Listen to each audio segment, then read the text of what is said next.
माझा जन्मसिद्ध हक्क आहे आणि तो मिळवणारच असे सिंहगर्जना करून इंग्रजांना देशाबाहेर हदकून देणारे थोर देशभक्त म्हणजेच लोकमान्य टिळक.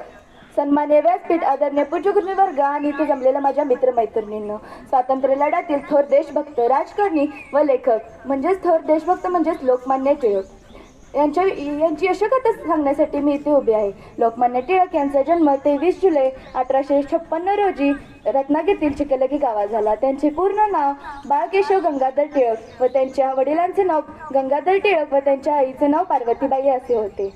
त्यांनी लहानपणापासून कुशाग्र बुद्धिमत्तेचे होते. त्यांनी आत्मनिर्भरता असा त्यांचा गुण होता. त्यांनी रत्नागिरीतील डेक्कन कॉलेजमध्ये पदवी मिळवली व त्यांनी सार्वजनिक गणेशोत्सव व शिवजयंती असे वेगवेगळे सण साजरे केले व त्यांनी मराठा व केसरी ही वृत्तपत्रे सुरू केली. एवढे बोलून मी माझे भाषण संपवते. धन्यवाद.